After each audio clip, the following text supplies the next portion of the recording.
Hi everyone, it's Nicole here from Bits and Pieces Quilt Shop here in Pelham, New Hampshire. I'm going to do a tutorial with you today. This is our infinity scarf. We did a tutorial a few years back, but thought it's about time to do a new one. This is going to show you how fast and easy it is to make an infinity scarf with these infinity scarf kits. They're done so fast because the fabric's already cut for you. So let's open it up and you can see. So these infinity scarves come as pre-cut pieces from Shannon Fabrics. You can find them on our website. All you have to type is infinity scarf. These scarves are actually already pre-cut for you. They are pre-cut measurements of 19 by 36. When you open up your piece, you'll see 19 by our 36. Pre-cut, so all we're doing are two seams basically to get this together. So the first thing that you want to do is in the width way of your fabric, you're going to fold it so you have your fabric right sides together. That means fuzzy side on the inside. Then you're going to come over to your sewing machine. I like to have my walking foot on because it helps me guide the fabric a little bit easier. You do want to increase your stitch a little bit, so I'm going to move my stitch up to about 3 for this machine. But all you're going to do is you are going to just take it and we're going to sew the wrong side. And I'm going to do about a 1/2 inch seam here. And what we're going to do is we're going to sew down the entire length of the piece. So let's get that done. And as you can see, I don't have any pins in there. No worry. This is going to go really quick. As long as you have your raw edges together over here as best as you can, it'll be just fine. There really is no need to put pins in. It goes that fast. So let's just go down.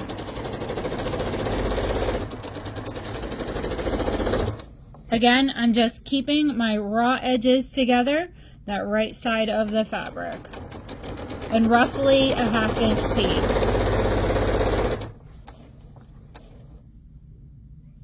And we're going to go all the way down this piece. You'll see as we get towards the end that it might have slip-slided its way so you're a little bit uneven. Don't even worry about it. As long as you kept your raw edge together over here, we're going to be perfectly fine. All right, so cut that thread. All right, so you'll see that one seam that we did was down the length of the scarf. My next thing I like to do is what I call the alligator bite. So take your hand like this with your thumb as your little alligator. You're going to grab the top. I'm just putting my hand in the tube of that scarf, and I grab my seam that I just had. Now, why I grab that seam, you're going to see in a minute. So take this, and you're going to kind of bring this edge, so again, alligator bite, and bring this edge into the cuff. You're going to slide your hand through here, bringing over the scarf. Do you see how I'm now at the end, but I'm still holding on to the quilt, the scarf? You're taking that seam, remember I was holding the seam, and you have it lined up with the seam again. The reason why I do this is because I'm going to do a full rotation around for the scarf.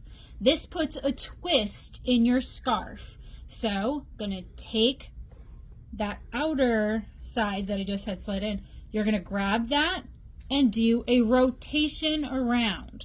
So again, grab it and do a rotation around your hand. And I line up my seams again.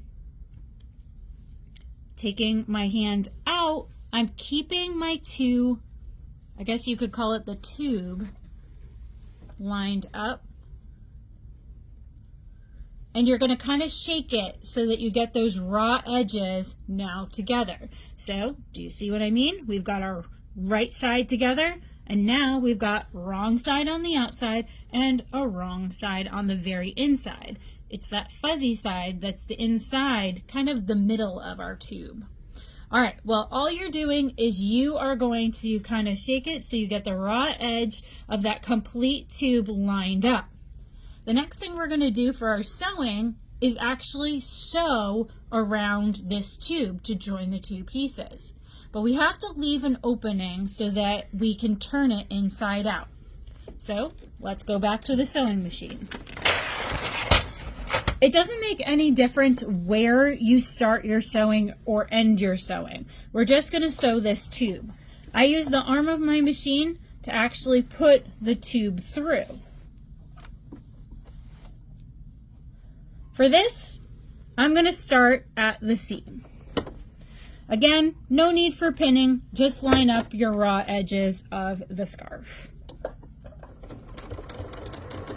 And we're going to go all the way around the tube. Just make sure your raw edges line up. And about a half-inch seam again. I like to use a half-inch seam with Cuddle.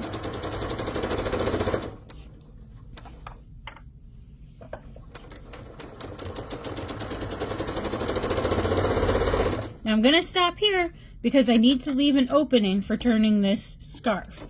I'll do a little back stitch, as you can see. And you can see that I'm using a purple thread just because I like purple. But it doesn't make any difference what color thread that you use because it's just going to be hidden. So it doesn't make any difference. All right, so we sewed that tube around. You can see it leaving an opening. And I'm going to take it, so you have that tube, we're going to take it and we're going to right that scarf. So all I'm doing is pulling the scarf out of the little hole that I left open. And it leaves this little piece, this little opening. So you can straight sew that if you'd like to straight sew it or not. It doesn't make any difference because you just made your infinity scarf. So how awesome is that? That was probably what, less than 5 minutes to make an infinity scarf, and how pretty is it? That whole twisting that you do when you're alligator biting and bringing it over and doing your one rotation around your hand created this really pretty twist and turn in the front to your infinity scarf. Make them all for your friends because that was a quick gift. Remember, you can get these infinity scarves already pre-cut, so it's that simple to make. Go on to bnpquilts.com to find all of our pre-cut infinity scarf kits.